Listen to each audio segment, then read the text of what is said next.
Okay, so at this point, the tensions between ethical libertarianism and non-libertarianism is probably pretty clear, right? On the one hand, we want to grant individuals as much freedom, as much bodily ownership, as much autonomy as possible. We want individuals to be able to choose what to do with their bodies, what to do with the fruits of their labor, how to live their lives, what their goals should be, what their values should be.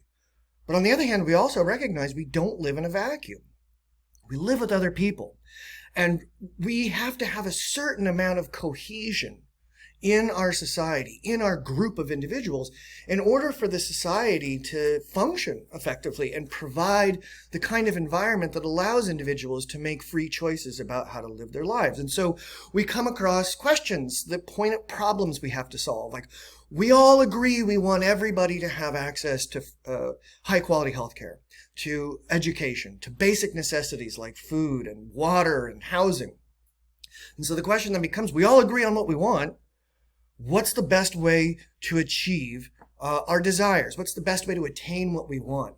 And the libertarian is going to step forward and say, I think the best way to achieve these kinds of goals for the collective are to allow the individuals that comprise the collective to freely interact with one another in the economic marketplace, in the intellectual marketplace, the marketplace of ideas.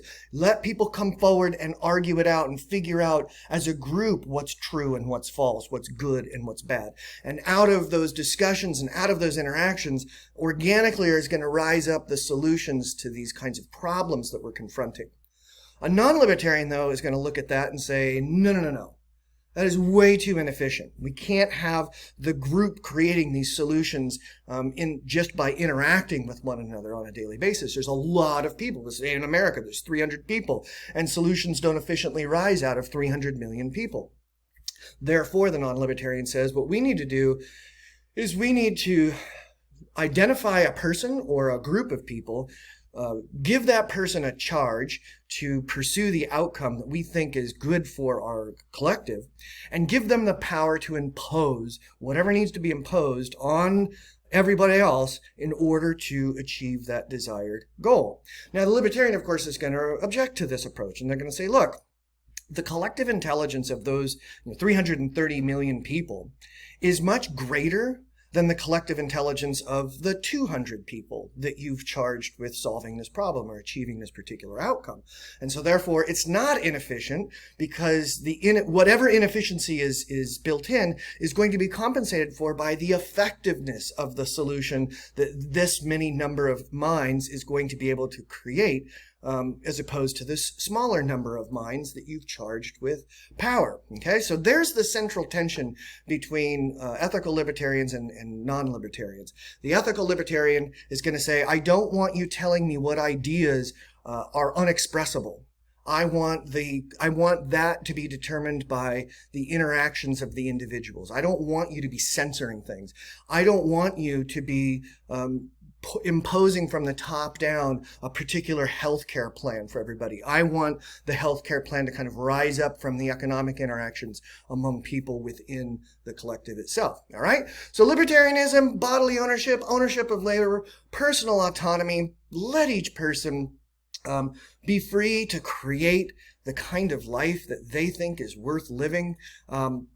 Government power used for anything other than protecting freedom and property is dangerous. And a libertarian is going to point to things like, think about Jim Crow laws, think about redlining or censorship, where people have been given power to mold kind of society in a particular person's image of the way it should be, rather than allowing individuals to create that society from the ground up. Another concern for libertarians is that using government power to coerce people into thinking a particular way is immoral.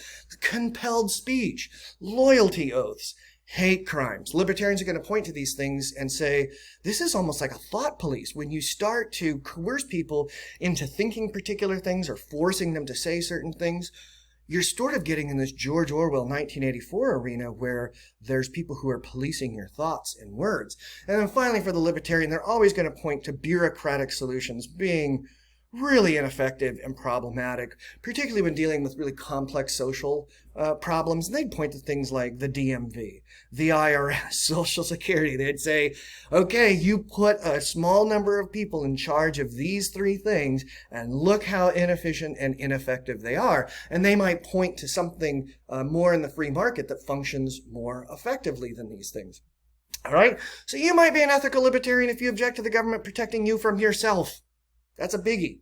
And you object to the government imposing on you a specific set of moral values through reward and punishment, through taxes or fines, for example. And you object to your government taking your money or your labor to help others. Okay, so if these kinds of ideas align with the way that you think, you, like Ron Swanson, might be an ethical libertarian.